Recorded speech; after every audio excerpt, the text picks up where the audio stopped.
And if you want to kill him, you're gonna have to get through me first. Damn, that's enough. Stop. That was some of the biggest piece of garbage I've ever seen in my life. I'm sorry, what? That was about some of the biggest piece of garbage I have ever seen. I could just go again. No, please do not do that again. I cannot stand one more second of that garbage. Okay.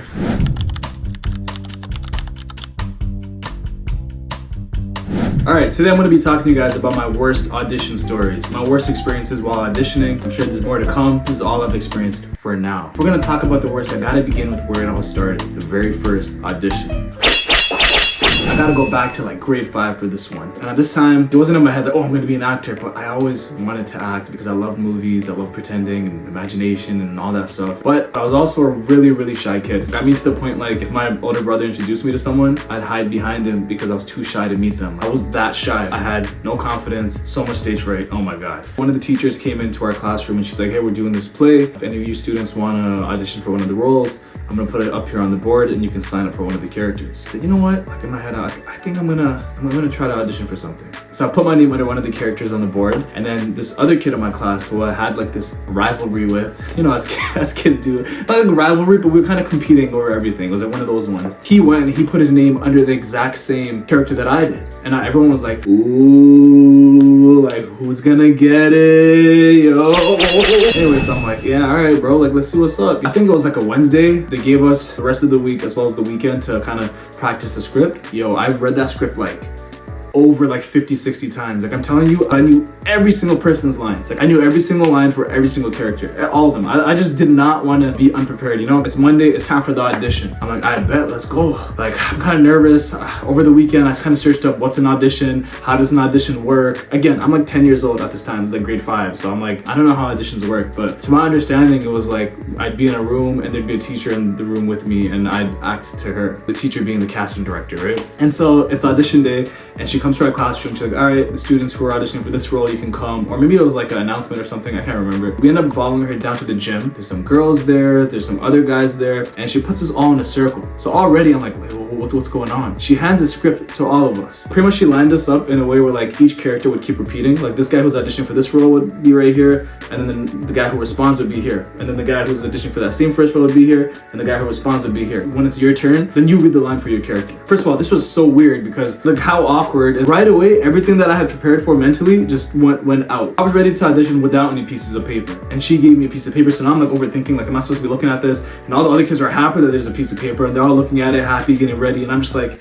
like I don't wanna, we're in the circle, so now it's like a presentation type of thing and my stage fright's kicking in already, and then there's girls here in the circle too, and I'm like, oh my God, like this girl's gonna see me read and trying to act, how embarrassing. The first kid goes, he does his thing, second kid goes, and then my rival, he goes and he's like, oh, thou shall not, I dare him to, this guy was going for it. Like I don't know what he's doing now, but bro came out like Samuel L. Jackson, bro. Like I'm telling you, he came there to make a name for himself. But anyway, it came to my turn and I'm just like, and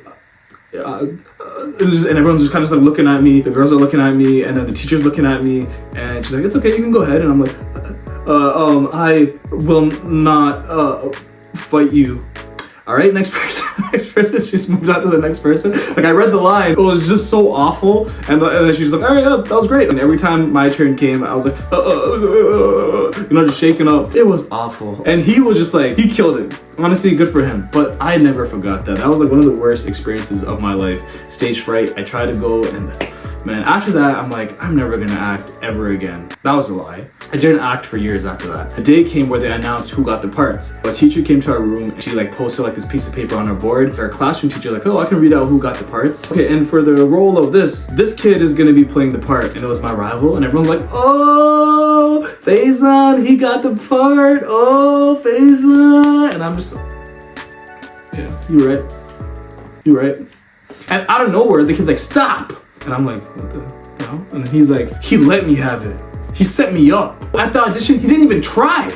It was obvious he set me up. And everyone's like, oh, really? I'm like, huh? What? And then I realized I did such a terrible job at the audition that he genuinely thought that I only went up to sign up for the role so that I would get him to sign up for the role, and then I didn't try so that he would end up being the the character. To save myself the embarrassment of not getting the role, I'm like, yeah, that's exactly what I did. Got you. But in my mind, I'm like, oh my god, that was that bad. That was the first audition I ever did, and it just went terribly bad. I don't think I auditioned again for another like 9 years, I think, because my first real audition after that, I was like 19. Okay, so now let's fast forward way past that. A lot of time passed and I graduated college. And then I'm like, you know what? I want to pursue acting. Now I'm signing up on all these random sites. My friend told me about this site called Mandy, so I started using Mandy. I just went on Google, casting sites or film and TV casting sites or auditions and whatever. And like, I was signing up on like the sketchiest sites. And I was applying for everything. I auditioned for the most randomest things. And till this day, I don't even know if they were real. I don't know if they're like, I don't know what they were. I know nothing about the industry at this point. Everything I'm learning is from YouTube. I'm like, how to get into acting, how to get auditions, how to do that. Like I'm watching videos from like Wendy Elaine Wright and like random people. So like literally just giving me information. So I apply it on Mandy and I get an audition as a host for a YouTube channel. I'm like, oh my god, this is crazy. It was a big YouTube channel. I had never watched any of their videos. I was just excited at the opportunity to get an audition. And at this point, I've built up my confidence a lot over the years. I'm like 19 now, and my first audition was when I was like 10. But I still kind of had that little bit of stage fright. I'm good at talking to people. I'm good at presenting on a stage when it comes to like, literally just presenting stuff. But when it comes to actually planning something and then performing it, like presenting and performing, I feel like are two different things.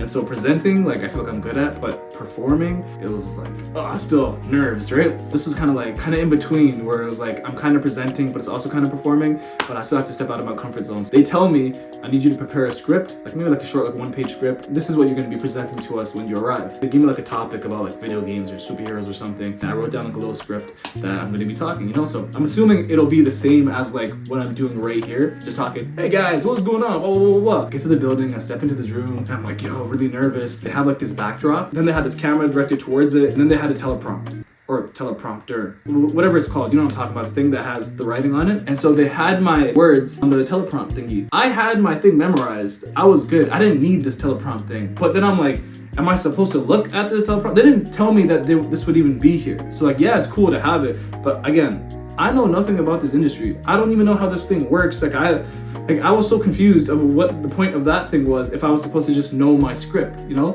And so I came and then I was kind of like, today I'm gonna be talking about the newest. I kind of adjust my pace to follow the pace of the teleprompt thing, but the pace is so slow. So I'm talking like, hey guys, so today I'm gonna be talking to you guys about, and then I realized this thing is like there. So I'm like into behaving, how to go about, and it was just like the pacing was so bad, and I was so nervous, and the person behind the camera was like.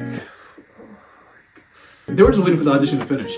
And then it finished, and then I'm like, oh, well, thank you so much for having me. They're like, oh yeah, thanks for coming. I left there going like this, sweat all over me. Like during the audition, I was like looking like that Key and Peele meme. I did not get the part. Yo, I left, stepped out the building, and I'm like, yeah, I felt like that went absolutely terribly wrong. But I was so proud of myself because that was the first time I stepped out of my comfort zone after so many years for acting.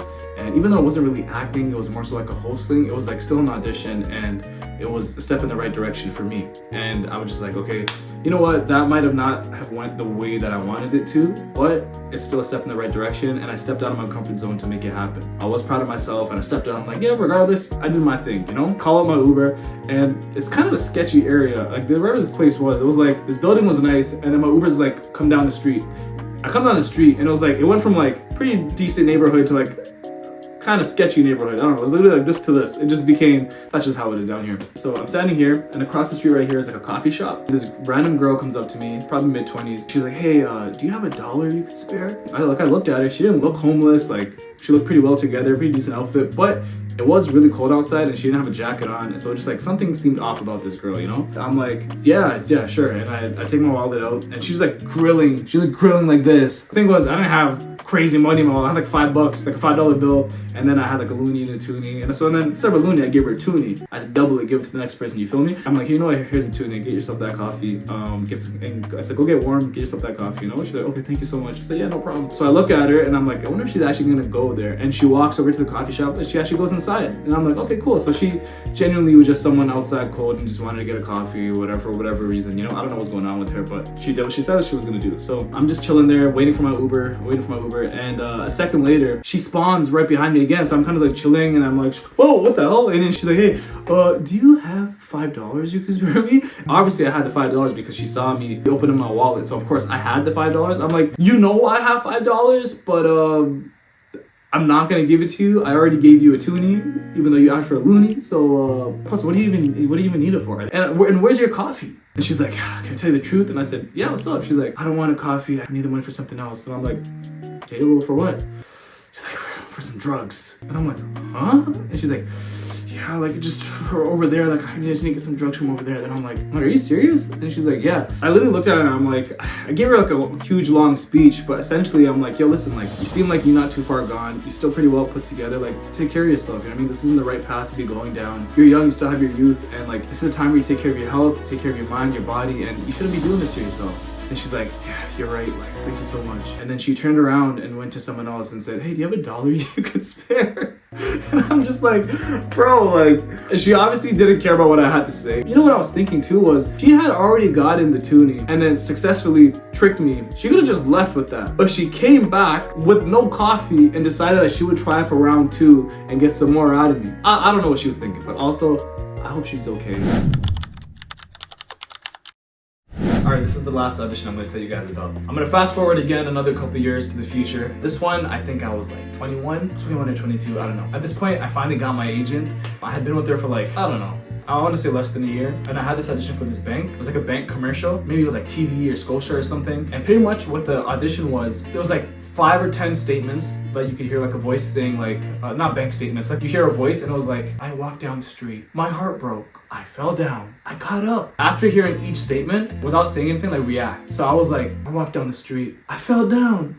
You know, like I'm doing stuff like this and I'm like doing the most, and then I got a callback audition. And a callback's pretty much when they call you back for a second audition. Except the callback was over Zoom. And this was still very new to me at the time. And what that essentially means is you act over Zoom. So there's people on the Zoom call with you and they're watching you through that little camera, that little tiny camera on your laptop. I get on the Zoom call for the audition. They play the track and I hear, I was walking and I fell. My heart broke. And I do all that stuff, right? And then the casting director's like, all right, can we do that one more time, except this time don't do what you just did. I'm like, okay.